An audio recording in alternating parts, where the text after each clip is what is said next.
بسم الله الرحمن الرحیم. السلام علیکم ورحمت الله وبرکاتہ.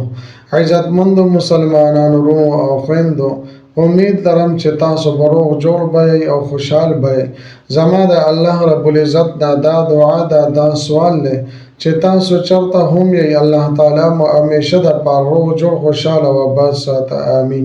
زما عزتمندو، نن د یوې بلې خاصې بهترینې مجربې وظیفې سره زه د ستاسو مخکې حاضر یم او دا وظیفه د استغفار وظیفه ده. زما عزتمندو، دا وظیفه به تاسو د شپږم په ورځ باندې د شروع په ورځ باندې کوئ.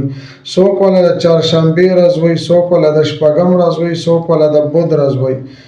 زما عزتمندو، تاسو به دا وظیفه د چهارشنبې په ورځ باندې د بد په ورځ باندې کوئ.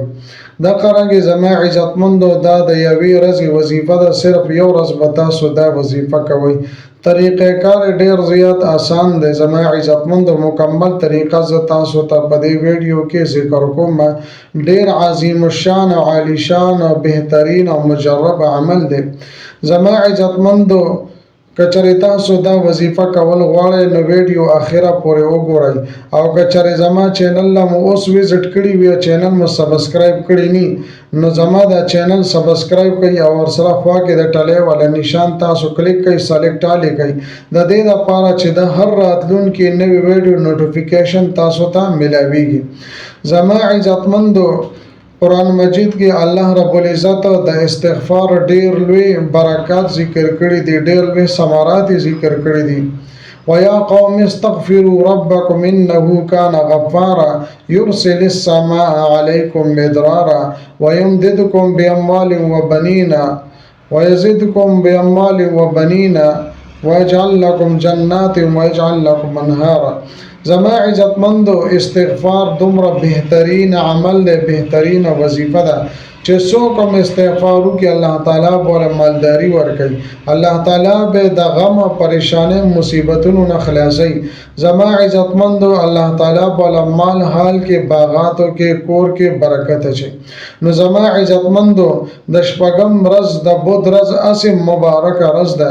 نبی اکرم صلی الله علیه و آله وسلم به د شپږم په ورځ باندې د بد په ورځ باندې د ماسپښین لمونځ نه والې تر مازدیګر لمونځ پورې دې ټایم کې دعاګانې غوښتلې. نو زما عزتمندو، دا وظیفه به تاسو د ماسپښین لمونځ نه والې تر مازدیګر لمونځ پورې دې کې دننه د دې ټایم دی، دې کې چې څه ټایم هم تاسو دا وظیفه وکړئ نو انشاءالله تعالی ستاسو دا وظیفه به ډیره بهترینه وي او کار به انشاءالله تعالی وکړي. زما عزتمندو، طریقه کار څه د دې څه دی، دا وظیفه به تاسو څنګه کوئ؟ طریقې دا ده چې اول به تاسو صحیح طریقې سره اودس شودام وکئ، خشوع وضو سره به تاسو صحیح طریقې سره به اودس شودام وکئ، او بیا به 2 رکعاته نفل تاسو وکئ، صلات حاجت نفل وکئ، نیت مې کو د زړه خلاصه 2 رکعاته صلات حاجت مس ادا کوم په دې حاضر وخت خاص خدای تعالی را محمد کعبه شریفه په طرف الله اکبر. زما عزتمندو، سیمپل طریقې سره چې څنګه تاسو نور مسکوي، دې طریقې سره به د 2 رکعاته نفل وکړ. کله چې و نفل وکړ نو بیا به او پیری درود شریف وای، اللهم صل علی محمد وعلى آل محمد، هغه درود شریف چې موږ په مانځ کې وایو.